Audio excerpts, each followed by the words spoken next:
Alors j'ai ici une alimentation en tech, modèle HCG 520 comme on le voit. Donc c'est une alimentation donc, de PC de bureau qu'on peut encore trouver dans le commerce aujourd'hui. C'est une alim mid de gamme à peu près. Voilà, on la trouve aux alentours de 70-75 euros. 80 plus bronze comme on le voit là ici. Je crois que le rendement est aux alentours de 85, 84 ou 85% je crois. On peut trouver, pour information, on peut trouver pour chaque modèle d'alimentation de PC comme ça, on peut trouver en fait le test qui a permis d'obtenir donc l'obtention, donc le 80 plus classique, le bronze, le silver, le gold, et puis après je crois que c'est titanium et platinum il me semble. Ça se trouve sur internet, je mettrai le lien pour ceux que ça peut intéresser. Et c'est aussi intéressant dans ce cas-là pour savoir à peu près quand est sortie la lime. On le sait pas toujours. Bon, après, moi, en général, quand on regarde sur Internet, on voit sur les forums à peu près quand les gens ont commencé à en parler. Et ici, c'est aux alentours de 2011. Le test pour l'obtention du 80 plus a été fait en 2010. Et il me semble que cette alim-là est sortie en fait début 2011. Donc c'est une alim qui aurait environ 7 ans aujourd'hui. Euh, alors j'ai eu il n'y a pas si longtemps que ça une autre en tech, c'était, enfin une autre, non, exactement le même modèle, mais c'est pas celle que j'ai là aujourd'hui. Je l'avais acheté pareil pour pièce en panne. La personne la vendait en disant comme quoi elle ne démarrait pas tout le temps, il me semble, hein. Il se trouve que je l'ai ouverte, je pensais faire une vidéo dessus, je l'ai ouverte. Et puis après avoir cherché un petit peu, je me suis rendu compte que bah, il y avait rien qui laissait supposer que la lime était en panne. Du coup, je me suis dit bon, ça peut arriver. Peut-être que la personne a vendu ça comme étant en panne, alors qu'en réalité l'appareil n'était pas en panne. Du coup, je l'ai testé et il se trouve que l'alimentation fonctionnait impeccable. Du coup, j'ai récupéré une alimentation qui était vendue comme étant en pièces, vendue pour pièces détachées et qui fonctionnait en réalité parfaitement. Du coup, je l'ai revendue en faisant un très petit bénéfice. Mais bon, du moins, je l'ai revendu parce qu'à la base, c'était surtout pour faire une vidéo d'une réparation d'alim, quoi. Et donc là, j'en ai une autre, hein. Celle-ci est pareil vendue comme étant HS. Celle-ci ne s'allume pas. Bon, là, pour le coup, j'ai testé et en effet, elle s'allume pas. Là, elle est branchée. Voilà, le shunt a été fait là. Et bon, elle démarre pas. Le ventilo ne tourne pas. On peut faire ce qu'on veut. J'ai aucune tension au niveau des pins. Là, il n'y a rien du tout. Aucune tension. Toutes les tensions sont manquantes. Voilà, je sais pas si je l'ai précisé, mais oui, donc ça c'est le modèle classique, hein. Il existe aussi le modèle modulaire, donc c'est la HCG 520. Ils ont simplement rajouté un M derrière, donc ça fait HCG 520M. Et voilà, c'est exactement la même bestiole, la seule différence qu'elle est modulaire. Le prix, il me semble, était un petit peu plus élevé, mais je suis plus sûr de ça. Donc elle n'a jamais été ouverte, hein. Voilà, le sceau de garantie, il est intact. Donc je vais l'ouvrir. Je n'ai pour l'instant pas vu grand chose, mais on voit pas grand chose de toute façon, si ce n'est qu'il y a de la poussière par là. Quelque part par là, il y a de la poussière. Il y a beaucoup de poussière. Voilà. Donc comme dit, c'est une alim que j'ai déjà ouverte, donc voilà, c'est relativement simple à ouvrir. C'est pas comme les tout vieux modèles de cette marque-là, donc en tech. Je me souviens d'un modèle Fantôme, si je me souviens bien. Il me semble que c'était ça, cette référence-là que j'avais ouvert. C'était une alim qui a plus de 10 ans aujourd'hui, 10-12 ans, et qui était très difficile à ouvrir. Je devais d'ailleurs faire une vidéo dessus parce que c'est aussi une alim que j'ai toujours, et puis j'en ferai peut-être un jour. Elle était très délicate à ouvrir. Sur ces modèles-là, ça va tout seul. Enfin bon, je vais ouvrir ça, je vais regarder ce qu'il y a à l'intérieur, et puis on va voir si on peut remettre ça en état, quoi.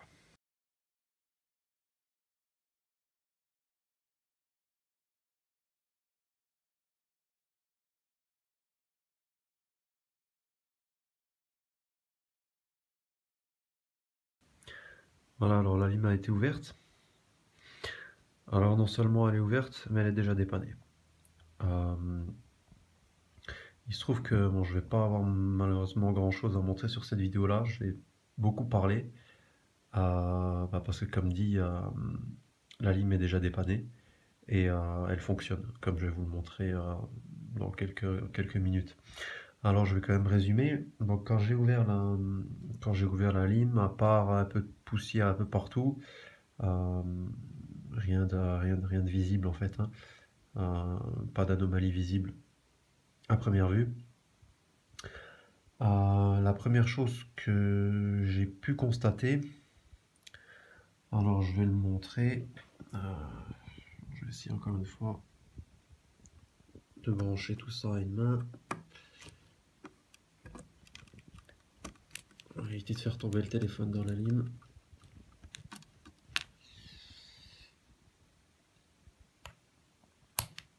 Là.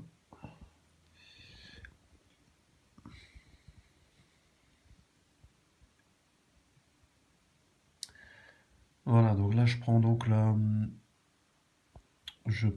tension alternative du secteur au niveau de l'interrupteur en fait, hein. Je le prends au niveau de l'interrupteur, mais j'aurais pu le prendre à peu près n'importe où sur cette carte. Et il se trouve que là, on a 211 volts alternatifs. Donc d'un côté, enfin au niveau d'une broche de l'interrupteur marche-arrêt. Et on a 25 volts au niveau de l'autre broche. Donc ça c'est tout à fait normal en fait, hein. C'est tout à fait normal à partir du moment où on a la lime qui est en stand-by en fait, hein. Sauf que moi ce que je comprenais pas, c'est que voilà, donc là j'allume la lime. Voilà, donc là bon, voilà, on voit que le ventilo il tourne, donc ça je montrerai après pour les tensions, etc. Toujours est-il que évidemment le ventilo ne tournait pas avant que le problème soit résolu, hein. Ça je l'avais montré dans la première partie de la vidéo. Et donc là, évidemment, si on prend la tension, on a donc 122. 122. Je rappelle c'est une tension alternative qu'on a ici, hein. Voilà, 122 sur l'autre broche. Donc là, ça c'est évidemment tout ce qu'on a de plus normal. Mais précédemment, peu importe que l'interrupteur marche-arrêt soit enclenché ou non, en fait, on avait toujours d'un côté les 210 là, et puis le 25 de l'autre côté sur l'autre broche, ce qui est encore une fois tout à fait normal quand la lime est en stand-by, hein. Mais là, la lime, que le bouton marche-arrêt soit enclenché ou non, elle était tout le temps en stand-by en fait. Et donc à partir de là, j'ai commencé à vérifier sur cette carte-là. Alors il n'y a pas grand-chose, hein. Donc ça, c'est cette partie-là. Donc cette carte-là s'occupe de tout ce qui est, parasite pour le secteur en fait. Oui, c'est un filtre parasite tout simplement, hein. Donc tout ce qui est là sont des composants qui agissent moi j'appelle ça sur la friture du secteur pour qu'on ait une tension bien propre et puis un 50 Hz bien propre aussi, entre guillemets. Donc il n'y a pas énormément de composants. Il y a une bobine et puis 4 condensateurs là, 4 condensateurs bleus, un condensateur plastique, euh, une résistance à côté une résistance de puissance qui sert à décharger le condensateur en question. Et puis pas grand chose de plus en réalité. Bon, l'interrupteur marche-arrêt et puis la prise où on vient brancher la tension, hein, où on vient brancher le cordon, quoi. Alors moi au début j'avais pensé, ma première hypothèse c'était que le condensateur plastique jaune là, était coupé en fait, était coupé donc en circuit ouvert. Mais après l'avoir dessoudé, bon, je me suis rendu compte qu'en réalité ce condensateur là était tout à fait fonctionnel, donc il n'y avait pas de problème à ce niveau-là. Et bon, j'ai pas mal cherché à gauche. C'est vrai que je comprenais pas tellement en fait pourquoi on avait toujours cette tension toujours cette alim qui restait constamment en veille en fait, hein. Et alors là, pareil, au niveau du fusible secteur, on avait 25 volts de chaque côté, hein, donc ce qui est encore une fois tout à fait normal quand on a voilà, quand on a un stand-by, évidemment, on a le 25 volts de chaque côté. Mais encore une fois, même après avoir enclenché, comme si l'interrupteur n'agissait pas. Et bon, c'est vrai que j'aurais pu directement me pencher sur l'interrupteur. Mais bon, c'est comme on voit, hein, c'est pas un interrupteur cheap entre guillemets, hein, c'est un bon interrupteur comme il faut. Bon voilà, c'est quelque chose d'assez solide. Et comme on l'entend, il s'enclenche relativement bien. La lime en elle-même est propre. Voilà, j'ai même pas vu d'essai de soudure qui aurait eu un problème ou quoi que ce soit. La lime n'avait pas pris de coup. Voilà, donc c'est vrai que c'est pas vraiment la chose sur laquelle je me suis penché en premier. Bah bon, je me suis rendu compte que vraiment il y avait vraiment pas de problème apparent, à part c'est cet interrupteur qui faisait vraiment pas son effet quoi. Donc là je vais de nouveau débrancher parce qu'il faut que je fasse remonter la mesure. Voilà.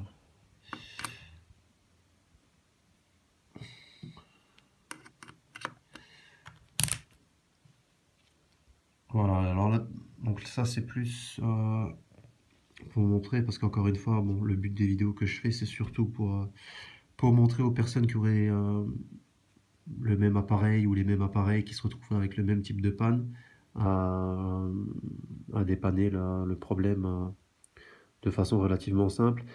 Et là, en l'occurrence, c'était plutôt simple. Mais encore une fois, c'est toujours pareil, si on ne le sait pas, voilà.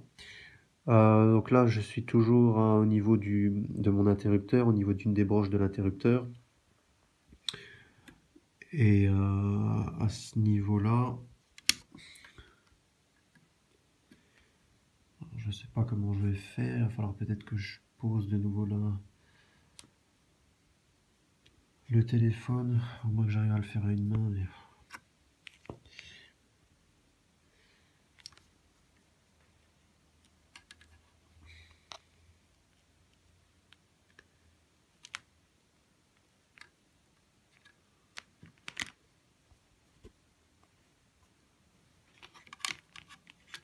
c'est pas simple, c'est pas pratique du tout, surtout. Hein.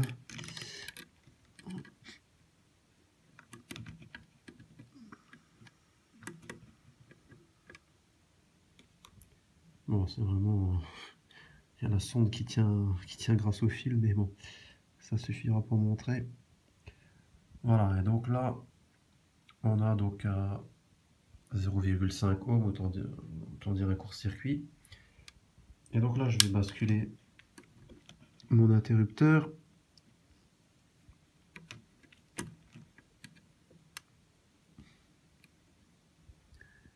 Et voilà, donc là, ce qu'on a, on a donc une résistance infinie. Hein. Alors donc là, qui plus est encore plus infinie parce que la sonde s'est fait la malle. Voilà, donc là, je suis comme il faut. Et là, on voit qu'on a une résistance, on va sur plusieurs méga-ohms. Hein. Voilà. Et en réalité, ben moi, ce qui se passait, c'est que j'avais, peu importe que l'interrupteur soit enclenché ou non, donc là, je le montre. Je l'enclenche de nouveau.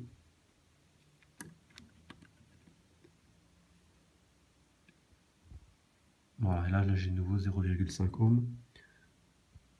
En fait, là, on vient de fermer le circuit. Donc là, on vient d'enclencher l'interrupteur pour qu'il passe en mode marche. Donc pour le faire sortir du stand-by, on ferme notre circuit étant donné qu'il n'y a pas de résistance. Et donc là, évidemment, quand on coupe, on va donc ouvrir le circuit. On va donc avoir un circuit ouvert. Et donc le courant ne pourra pas circuler à ce niveau-là. Et en réalité, donc comme dit, moi j'avais tout le temps en réalité un circuit ouvert. Donc j'avais toujours plusieurs méga-ohms.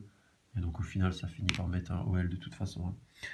Et en réalité, donc la lime restait constamment en stand-by, comme je l'ai dit précédemment.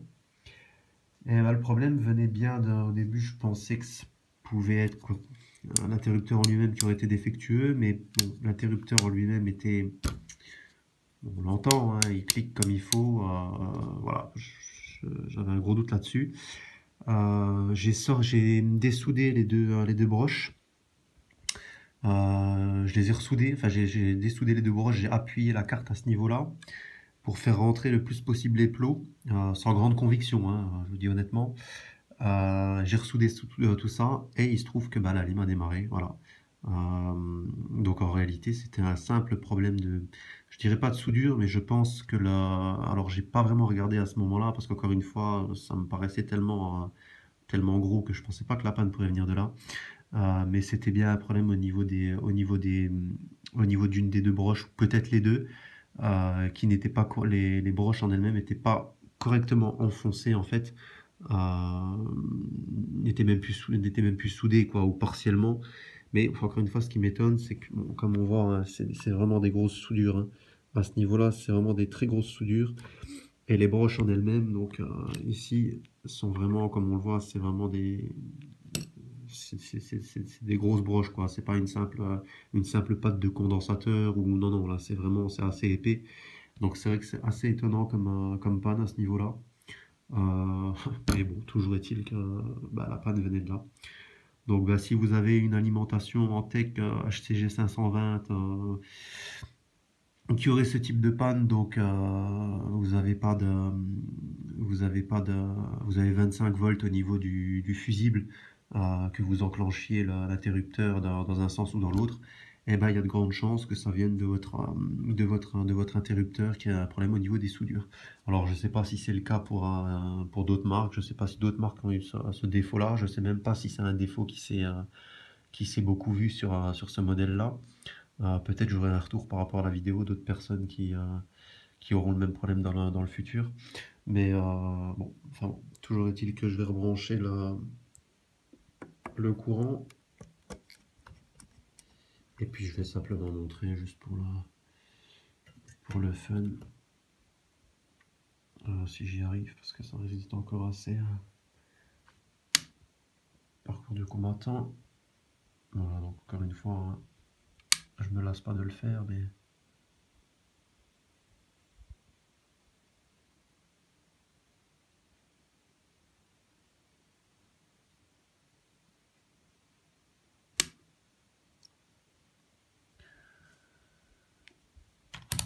Voilà, et donc on a toutes les tensions sont là, hein.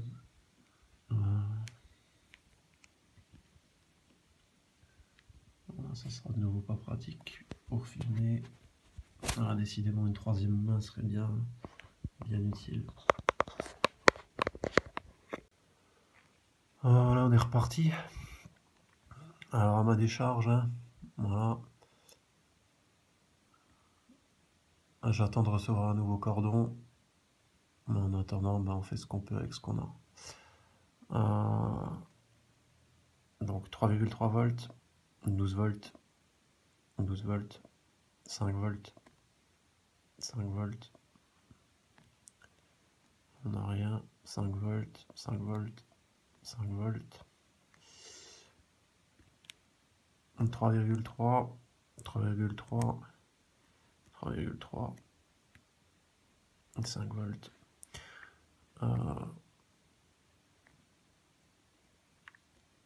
Et 12 volts, je crois que j'avais déjà montré enfin.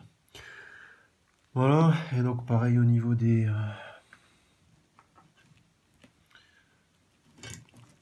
là ça va être compliqué, mais là l'avantage c'est que je peux...